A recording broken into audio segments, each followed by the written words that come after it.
Assalamualaikum warahmatullahi wabarakatuh. Hari ini saya bersama dengan, kenalkan diri. Saya Muhammad Nizam bin Ismail. Okey. Dia panggil ni lah, Abang Nizam ke pakcik atau tak apalah. Tak apalah. Tapi lebih selesa orang sini panggil apa? Kalau budak-budak kawan-kawan panggil Sifu je. Panggil Sipu lah. Apa yang Sifu tak tahu lah. Betul lah tu Sipu.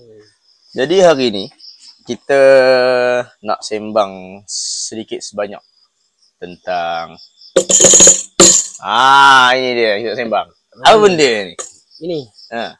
Ini kalau kampung kita panggil ini rebana. Rebana perak. Rebana perak. Oh. Jadi kita tak nak sembang pasal ni dulu, macam mana buatnya, daripada mana kita selidik sebanyak tentang Sipu Nizam ataupun Muhammad Nizam bin Ismail. Kita selidik sebanyak dulu. Jadi bermulanya Sipu Nizam ni bermain rebana asalnya pada tahun bila dan dengan siapa? Kalau nak tanya mula saya belajar lah. Mula saya belajar pada tahun 87, 88 lah. 1997 ataupun 88 lah. 88. Masa tu guru dia, Allahyarham Tuan Haji Arifin Doktor. Tuan Haji Arifin Doktor. Dia tu saudara dengan sahabat saya, Cik Adi kita tu. Okey. Itu bapa saudara dia lah. Oh. Saya mula belajar dengan dia dulu. Selain daripada Tuan Haji Arifin Doktor tadi, betul nama dia saya sebut? Okey, Tuan Haji Arifin Doktor. Selain daripada tu ada guru lain?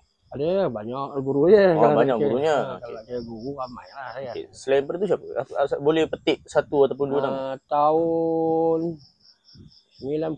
Tahun 90. Rasanya saya belajar dengan Tuan Guru Haji Adnan. Okey. Di Kampung Biak. Okey. Pun bersama dengan rakan-rakan sebaya lah. Rakan sebaya lah. Banyak juga lah lagu yang kita belajar lah.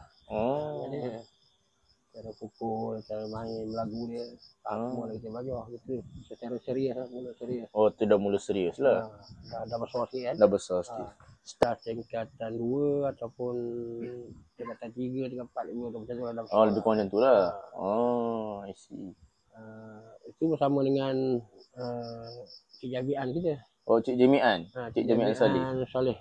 Buat yang tak tahu siapa Cik Jami'an Saleh, dia ni salah seorang guru juga guru rebana juga salah seorang guru. Atas daripada Tuan Nizam ya? Tua lagi ya? Tua lagi. Dia lagi tua daripada Tuan Nizam. Tapi bagi Cimian lah. Bagi Cimian. Nama orang kata, nama panggilannya lebih senangi panggil Cimian lah ya. Cimian. Arwah Arwah inna. Jadi bila saya dengar Sipu Nizam ni cakap belajar bersungguh-sungguh semua.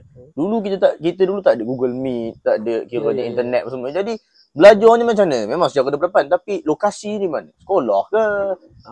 Mana ke? Memang jadi adat kita lah.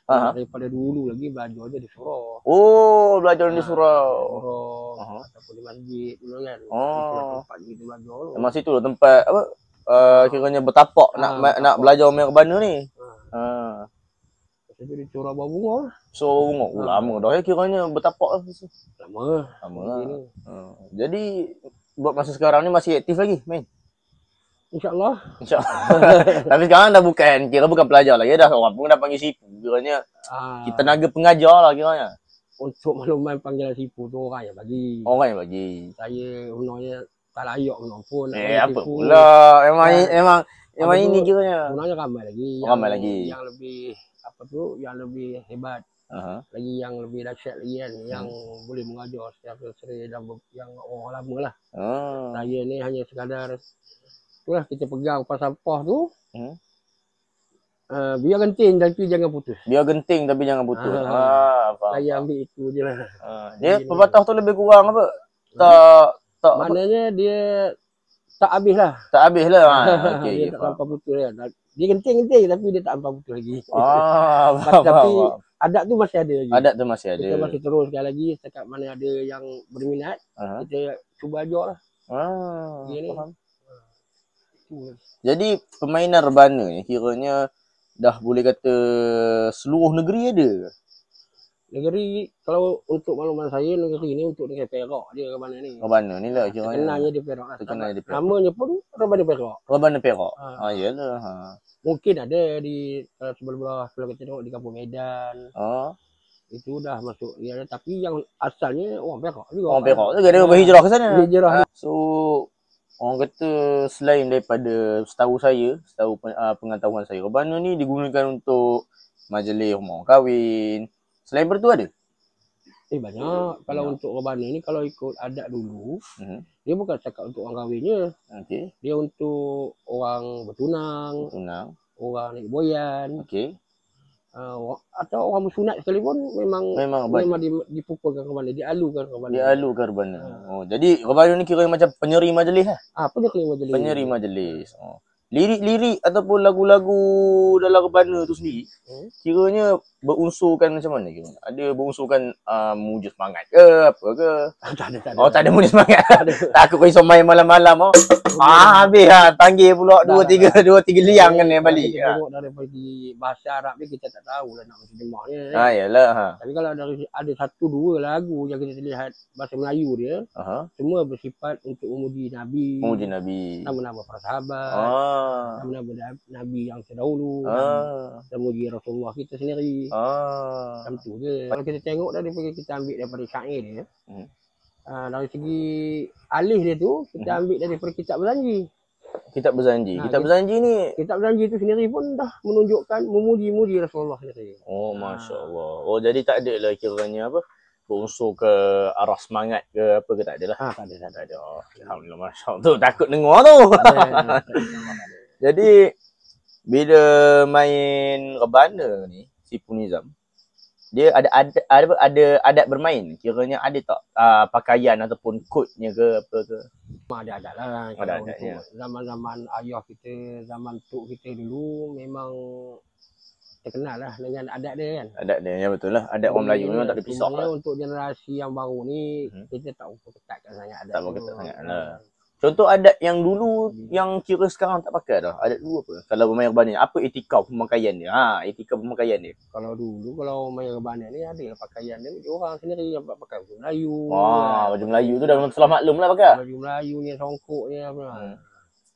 Macam tu lah. Cuma sekarang ni kita, kalau untuk bermain luar, baru kita ada uniform. Jadi macam tu lah kisahnya etika pemakaian tadi ya. Pemakaian macam tu lah. Kalau orang dulu lagi ketat dia punya syarat dan adat dia kan. Kiranya zaman dulu tu memang menjaga sungguh lah etika pemakaian, etika bermain. Cakap pasal etika bermain, ada ke etika bermain rebana ni? Itulah kita kalau ikut dulu memang ada lah adat dia. Kalau nak pukul penengkah tu tak boleh sampai naik tangan ke atas. Yang melalu ni kena main biasa, memang straight lah. Memang kena straight. Adat dia macam tu. Tapi setakat ni memang ada pertandingan ke masuk ada? Ada pertandingan. Contohnya? Tengok pihak-pihak penganjur. Sama ada dia nak buat pertandingan rebana Perak apa semua sebagainya. Yang untuk ahli-ahli rebana dia akan masuk lah. So maksudnya pernah lah menyertai pertandingan rebana apa? Pernah lah? Ada lah. Hebat betul lah. Kiranya dah bawa nama rebana ni, orang kata dah sampai ke mana? Sampai ke peringkat negeri ada? Ya. Ada peringkat negeri? Dah sampai peringkat negeri. Hebat lah rebana Perak ni. Jadi dah kita dah korek dah sejarah Sipu kita, dah korek dah sejarah macam mana. Boleh tunjukkan cara bermain rebana. Yang ni apa yang blockchain ni apa yang tak ada blockchain ni, kiranya macam mana ni? Boleh tunjukkan tak? Sebelum kita ambil yang ni kiranya. Ini ini sebenarnya yang blockchain ni. Dia boleh kita gunakan untuk penengkah. Penengkah ataupun penyelang. Penyelang ni fungsi dalam rebana macam mana? Penengkah ni dia kita kata kalau orang tempat kita panggil ibu lah. Ibunya lah. Ibu dia. Penengkah ni dia mendahului, mengetuai permainan. Kiranya dia leader lah. Dia leader. Itu namanya penengkah. Kalau macam ni yang tak ada blockchain ni macam mana? Saya pergi ke penyelang dulu. Kita penyelang. Untuk penyelang ni dia kira menyelangkan penengkah tu sendiri. Kalau penengkah tu ke atas, di atas lah. Kalau bawah-bawah lah. Macam yang ni melalu. Melalu. Okey, Melalu ni dia ada pukulan tersendiri dia lah. Ada tak sama macam pukul penengkau dengan penyelang. Melalu ni dia ada, tengoklah lagu tu Hadrah ke ataupun Syarif Anam tu tadi. Kalau melalu dia ada pukul panjang, dia ada pukul pendek. Betul, balik pada lagu tadi. Lagu tadi ada ke lagu yang slow ataupun lagu yang tinggi ke, lagu yang pergi sampai ke 4 oktav ke? Ada ke? Kiranya macam mana rentak lagu Rebana Perak? Lagu ni sebenarnya terpulang kepada kumpulan tu sebenarnya. Memang lagu tu slow tapi ada tempat dia akan buat laju. Tempat kita slow. Tapi tempat orang dia jadi laju. Tempat kita pula lagu ni lagu laju. Tapi tempat orang dia buat slow. Dia ikut ke daerahan masing-masing lah. Macam kita sini kalau nak mengarak mempelai tu lagu yang semangat lah. Lagu semangat. Selalunya yang popularnya Sak Roman lah. Sak Roman. Lagu Sak Roman ni kiranya rancak lah. Kira rancak ni Sak Roman, Ya Omar, Celela tu. Kira semua lagu-lagu untuk mengarak mempelai kan. Jadi boleh terang apa tadi saya dengar Sipu Nizam cakap pukul Hadrah, pukul pendek. Boleh tunjukkan satu persatu kalau pukul Hadrah ke Hadi. Cuma saya boleh bagi demo untuk demonya. Kalau macam kita Hadrah ni ada 2 kategori. Okey, 2 kategori. Dia ada Hadrah naik, dia ada Hadrah turun. Okey. Kalau untuk Hadrah naik, okey.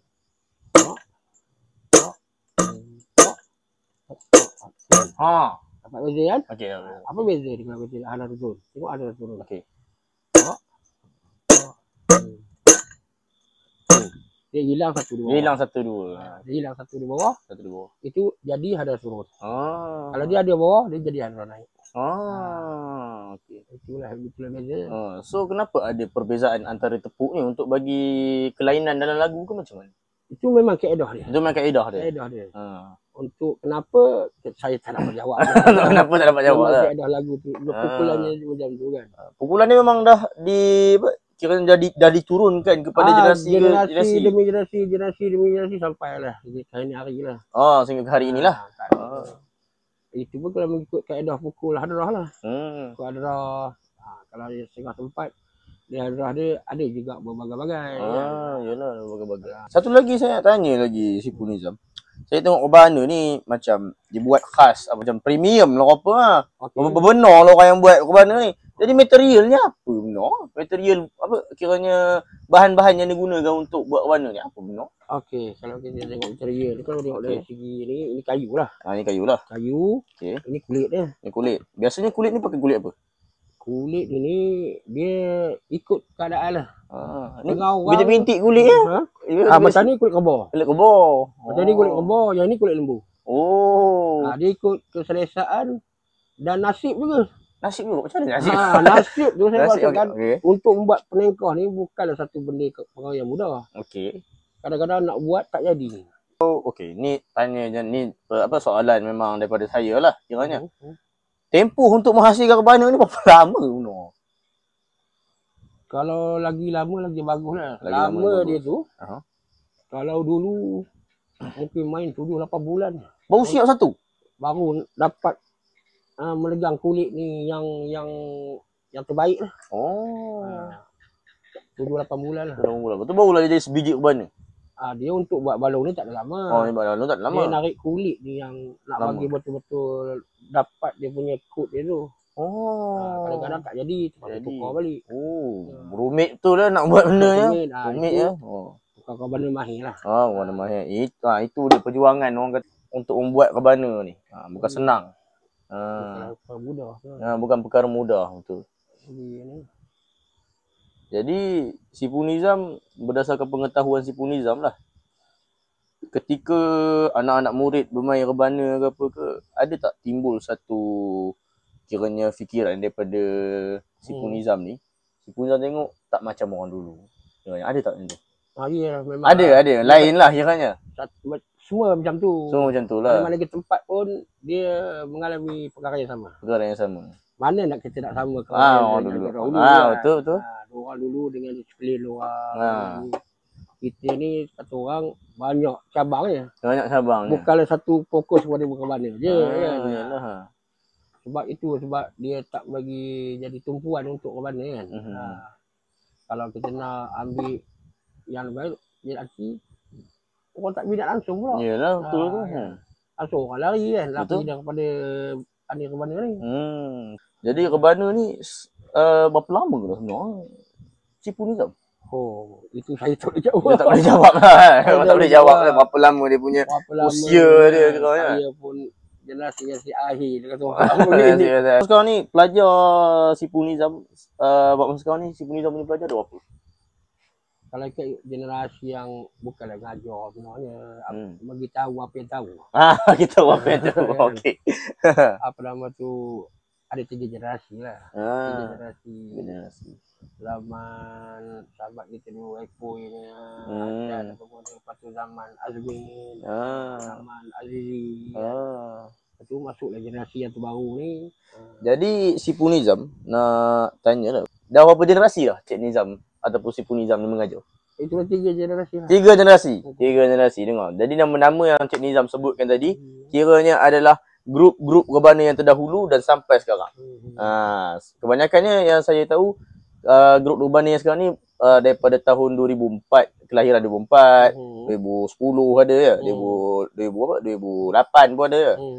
Kira muda-muda belaka lah demo ni. Banyak daripada lepas SPM lagi ni. Iyalah. Betapa? 34, 35. Faham. Jadi memang agak unik sebenarnya, sebab bila kita tengok macam dekat Perak ni, kita kalau kita menelusuri dia pun sejarah dia, kat Perak ni yang setahu saya lah tempat pertama yang dijajah oleh British. Dan dekat Perak ni juga ada sumber bumi ataupun hasil bumi yang mahal, iaitu perak sendiri lah. Biji perak, biji timah sendiri lah. Dan ada pula muzik tersendiri. Hebat betul ya kita punya negeri ni pun. Itulah alhamdulillah lah. Alhamdulillah lah. Sebab kalau kita tengok, dia yang terkenalnya di Perak lah. Dia kenalnya Perak lah. Yang saya tahu saya lah. So maksudnya seni ataupun kiranya apa, alunan tu kita boleh nampak seninya daripada tepukan alunan dan juga lagu tu lah. Tepukan dia dengan lagu dah. Itulah seninya. Itulah seninya. Hebat betul lah Sipu Nizam punya pengetahuan tentang rebana ni. Ada lagi yang hebat dia. Ya, tahu ada lagi hebat. Tapi setakat ni yang saya boleh jumpa orang yang hebat, yang terdekat Sipu Nizam lah. Ni kita dah sampai topik yang akhir lah. Cik Nizam ataupun lebih dikenal sebagai Sipu. Ada tak harapan ataupun satu, orang kata, satu muka surat yang nak disampaikan kepada penonton ataupun kepada generasi yang akan datang berkenaan dengan rebana ni? Daripada sudut hati saya lah. Sudut hati saya mengharap sangat sebenarnya. Supaya rebana ni sebenarnya kalau kita sebagai orang Perak, kalau kita anak Perak, anak jati Perak, kalau kita tak tahu rebana ni, kalau bahasa Kedah dia cerai betul lah. Cerai betul lah. Cerai betul. Kalau bila sebut rebana dia tak tahu, malu rasanya. Malu lah. Untuk generasi yang akan datang ni, seorang belajar lah. Belajar insya-Allah. Kalau mana-mana tempat pun ada guru dia. Kalau yang kali ingin belajar, ada guru dia. Bukan setakat saya je kan. Ramai guru yang boleh belajar. Cuma tak ada ditonjol, tak ada diminta kan. Kalau macam saya setakat ni alhamdulillah, kalau siapa yang nak datang kita ajar secara percuma. Dengar guys. Kiranya siapa-siapa yang nak belajar dengan Cik Nizam ataupun Sipu Nizam ni, siapa-siapa yang mahu belajar dan juga menelusuri seni rebana ni, boleh datang jumpa Sipu Nizam, belajar secara percuma. Nampak? Baik tak baik? Okey. Jadi apa kiranya harapan lagi ada lain? Itulah harapan saya. Supaya janganlah tinggalkan. Jangan ditinggalkan. Sebab sayang benda ni, benda orang lama. Yalah, benda orang lama. Kalau tak ada kita meneruskan. Betul. Alhamdulillah, sebab saya berterima kasih sangat sebab antara orang kata yang mahir ataupun mengetahui ilmu tentang rebana ni masih ada lagi di kampung saya, di negeri Perak. Alhamdulillah, syukurillah. Itu satu rezeki buat kami semua. Jadi yang mana nak tengok macam mana cara main rebana, alunan bunyinya, jom saya tunjukkan kalian ke video seterusnya. Let's go. Okey, Cik Nizam. Okay, terima kasih banyak atas wawancara ini. Saya Anwar Haziq berterima kasih sangat sebab Cik Nizam sudi dia wawancara berkenaan dengan seni budaya Rebana Perak. Alhamdulillah. Memang orang kata kalau bahasa Inggeris it's a pleasure to me. Itu dia. Awak boleh kena. Tapi nak cakap tak tahu. Itu dia dengan mata. Jom teruskan dengan videonya.